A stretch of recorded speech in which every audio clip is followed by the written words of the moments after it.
The emergency lights cast long shadows across the damaged command center as Ambassador Veltar stared at the holographic display. His forearms trembled as he watched another red dot disappear from the galactic map. Another world, another billion lives lost to the Vorthok war machine. 17 systems, he whispered, his voice barely audible above the hum of failing life support systems.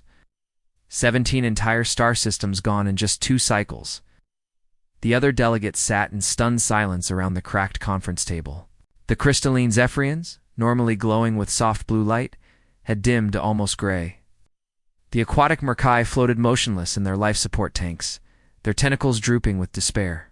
Even the insectoid creche had stopped their constant chittering, their compound eyes reflecting the terrible reality on the screens. General Vexmore, the last surviving military commander of the Kepler Alliance, slammed his fist on the table. We have 12 defense platforms left. 12. The Vorthok Empire has over 3,000 ships heading toward our core worlds. We cannot stop them with conventional warfare.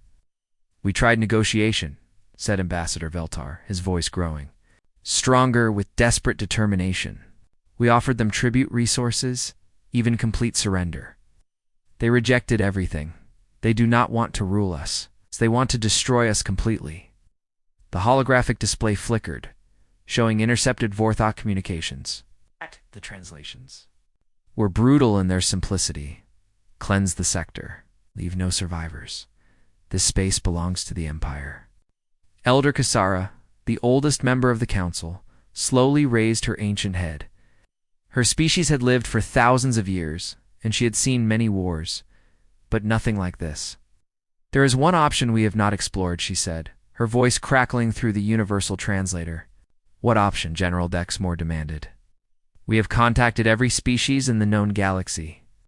No one is willing to fight the Vorthok Empire. They are too strong, too ruthless. Kazara gestured to her aide, who activated a different display. This one showed old signal intercepts from the far edge of the galaxy. The Sol system, the third planet. The species that calls itself human, those primitives. Dexmore laughed bitterly. They barely have faster-than-light travel. Their technology is centuries behind ours. What could they possibly do against the Vorthok? Look at their transmissions, Kasara insisted. The display showed fragments of human entertainment broadcasts, news reports, and historical documentaries. They have been fighting wars for their entire recorded history, not just small conflicts. Total wars. World wars.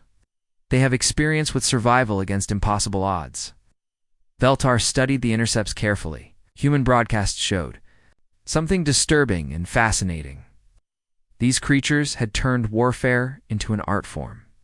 Their fictional stories were filled with tactics and strategies that the peaceful Kepler Alliance had never considered. Their historical records showed a species that had survived ice ages, plagues, and conflicts that had nearly destroyed their entire civilization. Their entertainment programs show remarkable tactical thinking, Kasara continued. They understand concepts like asymmetric warfare, psychological operations, and resource denial, things we have never needed to learn. They are still primitives, Vexmore argued. What good are tactics against superior technology? The same superior technology that has failed us against the Vorthok, Veltar replied quietly. Perhaps we need something different? Something the Vorthok cannot predict or counter. The debate continued for hours, but the conclusion was inevitable. They had no other options. The Vorthok Empire would reach the core worlds within 6 months. After that, the Kepler Alliance would cease to exist. The message was composed with great care. It explained their situation, their desperate need for help, and their willingness to share technology and resources with anyone who could assist them. They painted humans as potential saviors, beings who might understand the value of peace and cooperation. Transmission sent, reported the communications. Officer, signal will reach the Sol System's outer colonies in approximately 2 months. The waiting began. Days turned to weeks as the Vorthok forces continued their relentless advance. More worlds fell, more billions died. The Kepler Alliance retreated further into their shrinking territory, hoping against hope that their message had reached someone who could help. Then, exactly 3 months after the transmission, the long-range sensors detected something impossible. A massive fleet was dropping out of hyperspace at the edge of their territory. Not one or two ships, but dozens. The energy signatures were unlike anything in their databases. "They came," whispered Ambassador Veltar, tears streaming down his face. The humans actually came. The Kepler Alliance immediately began, preparing their most elaborate welcome ceremony. They gathered their finest diplomats, their most precious gifts, and their most hopeful speeches. These humans had traveled across the galaxy to save them. They would be treated as the heroes they were, but as the human fleet moved deeper into Kepler space, something felt wrong. The ships were not exploration vessels or medical frigates. They were warships, military vessels designed for one purpose: destruction. The Kepler Alliance had asked for saviors. They had no idea what they had actually summoned from the depths of space. The shuttle bay doors of the UN Retribution opened with a loud hiss, revealing the most advanced warship the Kepler Alliance had ever seen. Ambassador Veltar stepped out first, his ceremonial robes flowing behind him as he carried an ornate chest filled with rare crystals and precious metals. Behind him, the other delegates followed, each wearing their finest diplomatic attire. They had prepared for this moment. For weeks, the humans had come to save them, and they wanted to show proper respect to their rescuers. The gifts they brought were worth more than entire planets, tokens of gratitude for the brave souls who had traveled across the galaxy to help. What they found waiting for them was not what they expected. The hangar bay was filled with human soldiers. Not diplomats in fine clothes, not scientists with peaceful intentions, but warriors in battle armor. Their weapons were visible, their faces hard, their eyes constantly scanning for threats. The walls were lined with military equipment that looked both advanced and deadly. A tall human with short black hair and scars across his face approached the delegation. His uniform was clean but showed signs of many battles. This was clearly a man who had seen war up close. "I am Admiral Park Minho," he said, his voice calm but cold. "Welcome aboard the Retribution." Ambassador Veltar bowed deeply, as was custom among his people. "Great Admiral, we cannot express our gratitude enough. You have come so far to help us in our darkest hour. We have prepared gifts and prepared quarters for your diplomatic team. We hope to discuss terms of cooperation and mutual aid." The Admiral looked confused. "Diplomatic team? There are no diplomats here. This is a military vessel with a military mission." The alien delegates looked at each other nervously. This was not how they had imagined their first meeting with humanities. Representatives would go. "Perhaps there has been some mistake," Veltar said carefully. "We were hoping for humanitarian assistance, medical supplies for our refugees, food for our starving colonies. Perhaps military advisors to help us plan better defenses against the Vorthok." Defenses. A woman in a military uniform stepped forward. She was shorter than the Admiral but carried herself with the same dangerous confidence. "You told us your people were being exterminated. You cannot defend against extinction. You can only fight it." Admiral Park activated a holographic display that showed the current state of the war. Red zones marked Vortha-controlled territory. It covered most of the sector. "Show us everything you know about the enemy. Ship numbers, weapon types, command structure, supply lines. We need complete intelligence."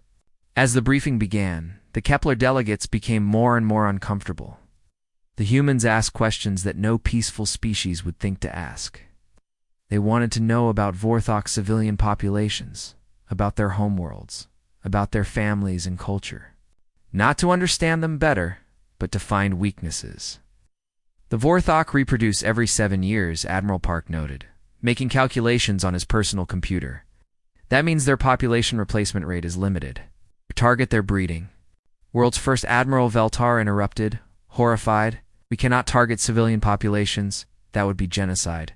"No," Park replied calmly. "Genocide is what is happening to your people right now. This is warfare." Lieutenant Commander Kim pulled up another display showing human military doctrine. "We have protocols for different types of conflicts. Total war, limited war, police, actions, peacekeeping. Based on your situation, this qualifies as a species survival scenario." "What does that mean?" asked one of the crystalline Zephyrians. "It means we use any method necessary to ensure the survival of the threatened species," Kim explained. There are no rules in species survival scenarios, only results. The humans began discussing tactics that made the peaceful aliens sick. They talked about psychological warfare, about targeting enemy morale, about making examples of captured officers. They discussed acceptable casualty rates and strategic destruction of infrastructure. "You speak of war as if it were a science," whispered Elder Cassara, her ancient voice trembling. "Because it is," Admiral Park replied. "War is applied mathematics. You calculate resources, analyze weaknesses, and execute solutions. The Vorthok have been winning because they understand this. You have been losing because you do not." The meeting continued for hours. The humans wanted detailed maps, communication codes, information about Kepler Alliance military capabilities. They asked about industrial capacity, population centers, and resource distribution. It's not to help, but to plan. As the alien delegation prepared to leave, Ambassador Veltar made one final plea. "Admiral, we are a peaceful people. We believe in preserving life, in finding solutions through cooperation and understanding. We hope you will remember this as you fight for us." Admiral Park studied the alien's face for a long moment. "You asked for help against an enemy that wants to destroy your entire civilization? You will get that help. But do not mistake us for the peaceful explorers you saw in your old television broadcasts. We are not the same humans who sent golden records into space hoping to make friends." "Then what are you?" Veltar asked. "We are what humans become when their friends are threatened," Park replied. "And we are very good at what we do." As the delegation returned to their shuttle, they carried with them a terrible understanding. They had asked for saviors and received something far more dangerous. The humans had not come to rescue them. They had come to solve their problem. And the solution might be worse than the problem itself, War Commander. Vulcan sat in his command chair aboard the massive battleship, Destroyer of Worlds, reading the message that had just arrived from the human fleet. His massive claws clicked against the metal armrest as he processed the simple demand. "Withdraw all Vorthok forces from Kepler space within 72 hours, or face complete military annihilation." The message was signed by someone called Admiral Park Minhal of the 7th Expeditionary Fleet. Vulcan had never heard of this species before, but their demands were laughably bold. "Subcommander Kelter," he called to his intelligence officer. "How many ships do these humans have?" 57 vessels, War Commander," Kelter replied, checking his sensors. "All appear to be military, but their technology readings are unusual." Vulcanist laughter echoed through the bridge. 57 ships. We have over 300 in this sector alone. These primitives must be suffering from some kind of mental disorder." The bridge crew joined their commander's amusement. The Vorthok Empire had conquered dozens of star systems with overwhelming force. Their strategy was simple: bring more ships than the enemy could possibly handle, then destroy everything that moved. It had worked perfectly against every species they had encountered. "We respond to their ultimatum, War Commander?" asked the communications officer. "Send them our standard response," Vulcan ordered. "Tell them to surrender immediately or be destroyed." These humans clearly do not understand who they are dealing with. But before the message could be sent, something unexpected happened. The human fleet transmitted a massive data package directly to every Vorthok ship in the sector. Not just the command vessels, but every single ship, including the smallest. Scouts and support craft. "What is this?" Vulcan demanded, as his screens filled with information. "It appears to be their military history, War Commander," Kelter said, his voice becoming uncertain. "Complete records of every war they have ever fought." At first, Vulcan was annoyed. Why would anyone send their military secrets to an enemy? But as he began reading the files, his amusement quickly turned to confusion, then to growing concern. The humans had been fighting wars for thousands of years. Not just small conflicts between tribes or cities, but massive wars that had involved their entire planet. World wars, nuclear wars, wars that had nearly destroyed their entire species. "This cannot be accurate," Vulcan muttered, studying a file called the Siege of Titan. According to the records, a small group of human miners had held off a corporate fleet of over 200 ships for 2 full years. They had used nothing but mining equipment and converted civilian vessels. The corporate fleet had eventually retreated after losing half their ships to improvised weapons and guerrilla tactics. "War Commander," Kelter said nervously, "look. At this one, the Proxima Rebellion." The file showed how a single human captain named Li Sujin had turned a simple supply convoy into a devastating military campaign. Using just 12 cargo ships and a handful of fighters, she had managed to destroy an entire colonial government and its military forces. The tactics were ruthless and efficient. She had targeted supply lines, communication networks, and civilian infrastructure until the enemy simply collapsed from within. "How is this possible?" Vulcan asked. But he continued reading. The Alpha Centauri incident was even more disturbing. 3 different human colonies had been fighting each other for control of a star system. The war had lasted for decades and was destroying all 3 civilizations. Then the Earth military had arrived with a simple solution. They eliminated all 3 governments in a single coordinated strike. The war ended immediately because there was no one left to fight it. "These humans do not fight like civilized beings," Kelter observed. "They use tactics that no honorable species would consider." But Vulcan was beginning to understand something that frightened him. The humans did not care about honor or glory. They cared only about winning. Every battle described in their files showed the same pattern: analyze the enemy, find their weaknesses, and exploit those weaknesses with ruthless efficiency. "War Commander," the communications officer interrupted, "we are receiving another transmission from the human fleet." The message was short and simple. "You have 68 hours remaining." Vulcan studied the tactical display showing the positions of both fleets. The humans had not moved since their arrival. They were not positioning for attack or preparing defenses. They were simply waiting. "Sub-Commander, analyze their fleet composition," he ordered.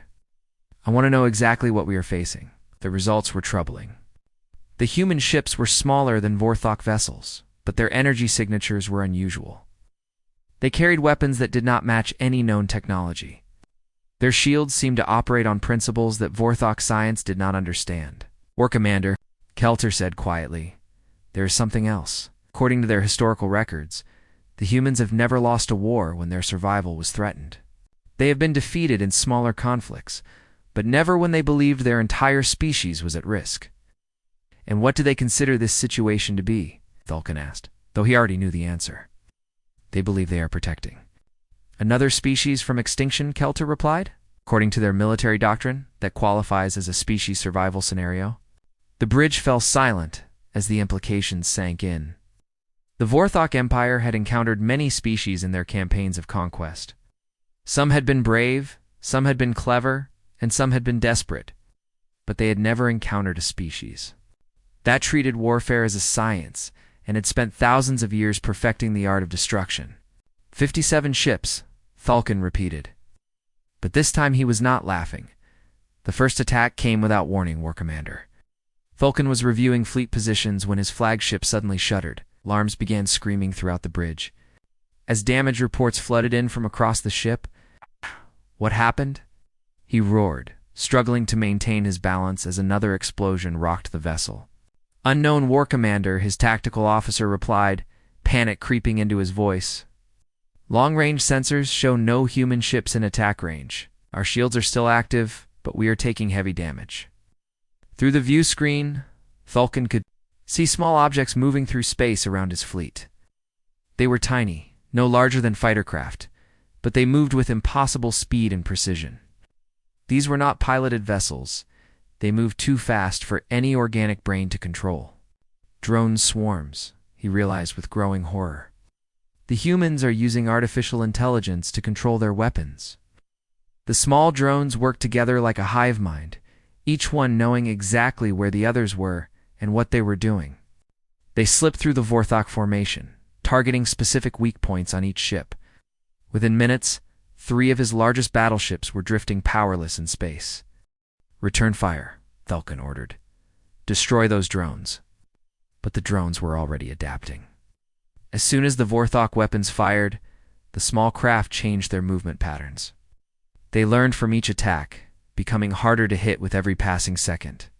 What had started as a coordinated defense became a chaotic mess, As Vorthok ships fired wildly at targets that seemed to predict their every move, Major Song Hannah's boarding party struck while the Vorthok were still confused by the drone attack. Her team of 20 humans moved through the corridors of the command ship like ghosts, appearing and disappearing so quickly that the defenders barely had time to react. "Contact left," whispered one of her soldiers through the communication system. "Neutralized," came the immediate reply. They did not take prisoners. They did not secure areas or hold positions. They simply moved through the ship, eliminating anyone who might pose a threat and downloading information from every computer they found. Within 30 minutes, they'd completely taken over a vessel that carried 3,000 Vorthok warriors. "This is Major Song," she reported to Admiral Park. "Command ship secured. All senior officers eliminated. Intelligence systems downloaded." Moving to secondary targets, the Vorthok had never experienced warfare like this. Their enemies had always fought with honor, meeting them in direct battle. But the humans fought like predators, striking from unexpected angles and disappearing before retaliation was possible. Captain Ku Minsiak's destroyer squadron provided the most terrifying example of human warfare. When a Vorthok reinforcement fleet arrived to help their dying comrades, they expected to find the humans engaged in direct combat. Instead, they received a transmission that changed everything. "Attention Vorthok vessels," Captain Cho's voice came through their communications. "This is Captain Cho Minsiak of the Human Destroyer Squadron. We know who you are." The transmission continued with information that should have been impossible for the humans to possess. Complete service records of every Vorthok officer in the fleet. Their names, their ranks, their home worlds, details about their families, their children, their mates, personal information that had been stored in secure databases light years away. Subcommander Velquan, the human captain, continued, "Your mate Thasara is currently stationed at Defense Platform 7 in the Goroth system. Your offspring are attending the military academy on Vorthok Prime. Commander Zeltak, your elderly parents live in the retirement colony on Zarian 2. The Vorthok officers listened in growing horror as the human listed personal details about dozens of their people. How could these aliens have penetrated their most secure networks? How long had they been gathering this information? "We know where you come from," Captain Cho concluded. "We know where your families are. We know everything about you. Know nothing about us. This is your only warning. Withdraw now, or discover what humans do to those who threaten their friends." The psychological impact was devastating. The Vorthok had always fought knowing their families were safe behind the lines, protected by distance and military might. Now they discovered that human intelligence networks had already infiltrated their entire civilization. No one was beyond reach.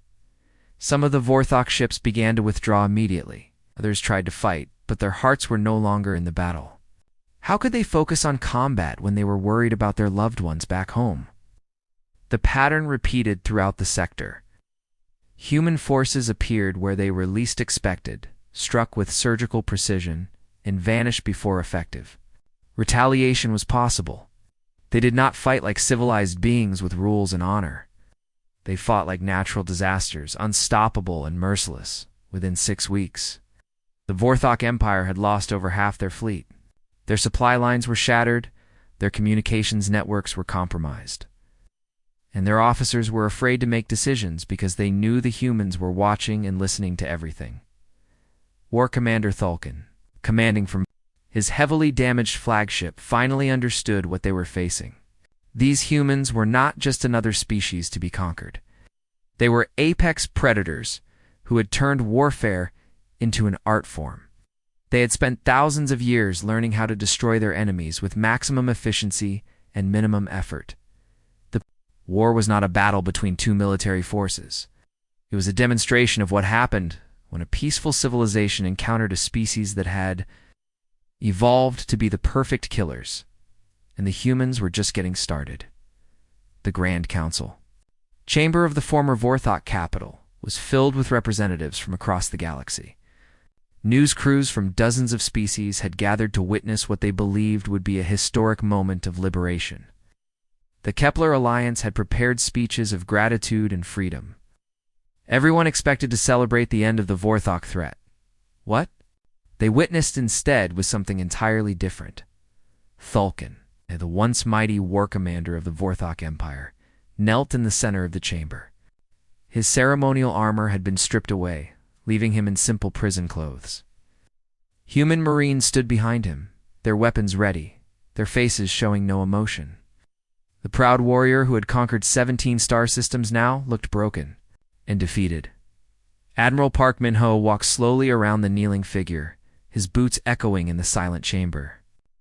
Every step was measured, every movement calculated for maximum psychological impact. This was not just a surrender ceremony, it was a lesson for everyone watching. The Vorthok Empire formally surrenders all territorial claims in this sector, Admiral Park announced, his voice carrying clearly through the translation systems. All military forces will be disbanded. All weapons will be destroyed. All technology will be transferred to human control. The gathered aliens shifted uncomfortably. These terms were much harsher than anyone had expected. Complete disarmament was usually reserved for the most dangerous enemies. Reparations will be paid in the form of forced labor and resource extraction, Park continued. Former Vorthok military personnel will work in human-controlled mining operations until their debt to the galaxy is repaid. Any resistance will result in immediate species-level sanctions. Ambassador Veltar felt a chill run down his spine. Species-level sanctions meant punishment that would affect every member of the Vorthok race, not just the military. It was a threat that went far beyond normal warfare. This surrender is broadcast throughout the galaxy as a warning, Park said, looking directly into the news cameras. This is what happens to those who threaten peaceful species. This is what happens to those who choose genocide over cooperation. The ceremony concluded with Thulkin being led away in chains. The former war commander did not resist. He had seen what human forces could do, and he knew that resistance would only make things worse for his people. But as the surrender ceremony ended, the Kepler Alliance representatives began to notice disturbing details. Human soldiers were not withdrawing from the captured Vorthok worlds. Instead, they were building permanent bases. Construction crews were arriving with equipment designed for long-term occupation. Admiral Park Ambassador Veltar approached carefully after the ceremony. We are grateful beyond words for your assistance. When will your forces be withdrawing from our sector? Admiral Park looked genuinely confused by the question. Withdrawing? The threat has been eliminated, but security must be maintained. Earth is establishing a permanent peacekeeping presence in this sector. The words hit Veltar like a physical blow. Permanent presence? But we did not agree to become a human protectorate. You asked for protection from extinction, Park replied calmly. This is what protection looks like. Your worlds will be safe, your people will prosper, and your species will survive. Under human guidance, of course, around the chamber other. Human officers were already implementing their plans. Colonel Bei Jiwoo was establishing security zones around Kepler Alliance worlds. These zones would be controlled by human forces for the safety of the inhabitants.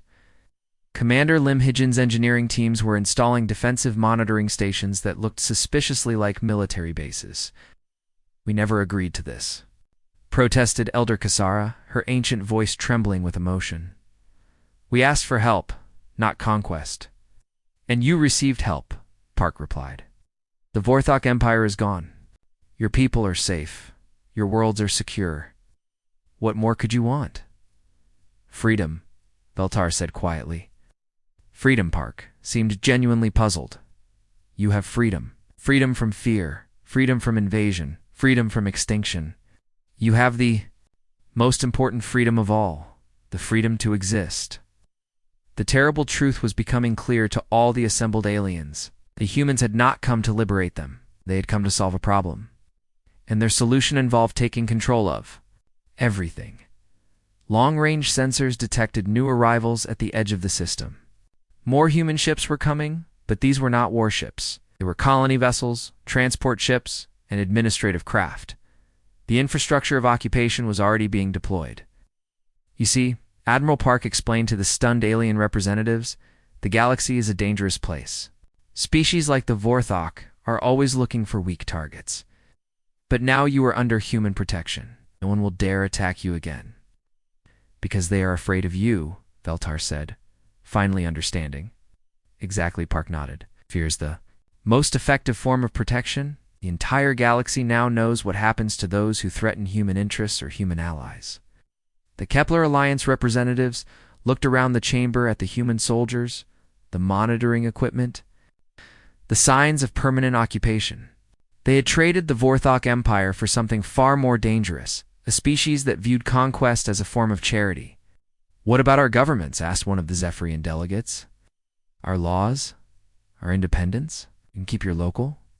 Governments, Park said generously. As long as they cooperate with human oversight, your laws will remain in effect as long as they do not conflict with human security requirements. You will have as much independence as is safe for you to have. The meeting ended with the alien representatives returning to their ships in stunned silence. They had asked for saviors and received them, but salvation, they now realized, came with a price that no one had been prepared to pay.